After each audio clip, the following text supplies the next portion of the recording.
Tuhong oral argument para ho yan sa charter change petition na hiling mismo ni Senador Padilla sa Korte Suprema. Sinabi ni SP Escudero na premature pa. Alam natin ang buong detalye, tinutukan ni Bombo JC Galvez. Walang jurisdiction ng kataas-taasang hukuman at premature pa ang paghain ng petisyon ni Senador Robin Hood Padilla na resolbahin kung magkasama o magkaiwalay bang boboto ang miyembro ng Senado at Kamara sa pagtalakay ng pag-amyenda sa 1987 Constitution. Sa pananaw ni Escudero, walang matatawag na justiciable issue at hindi pa naman nagkaroon ng botohan ng Kamara at Senado sa issue ng charter change. Walang nakikitang batayan si Escudero para desisyonan ng Supreme Court ang inihaing petisyon ni Padilla na umihiling na linawin ang sistema ng botohan sa pagitan ng dalawang kongreso sa issue ng pag-amyenda sa saligang batas.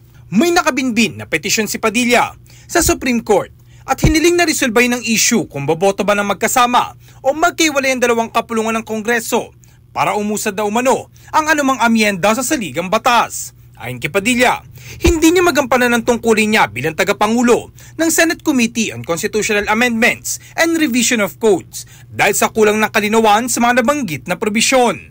Pero sabi ni Escudero, maaari lamang kumilos ang korte kung nagkaroon ng botohan ang Senado at Kamara na hindi tumugma sa kagustuhan ng dalawang kongreso.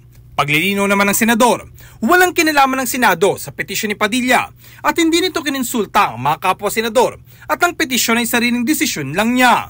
Gayunpaman, nanindigan naman si Escudero na hindi napapanahon ng charter change dahil lilikha ito ng pagkawatak-watak ng mga Pilipino. Liwanagin muna natin, yan ay personal niyang desisyon.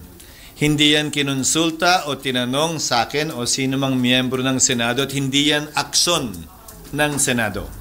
Personally, sa aking pananaw, at hindi ko sinasabing nangangahulugan tama na ito, sa aking pananaw, wala pang jurisdiction ang Korte Suprema dahil premature ang pagkakahain ng kaso dahil wala namang justiciable issue or controversy na nire-require ng Korte bago ito mag-assume ng jurisdiction sa anumang petisyon na inihahain sa kanila. Pero, ulitin ko, ayokong pangunahan ng Korte Suprema.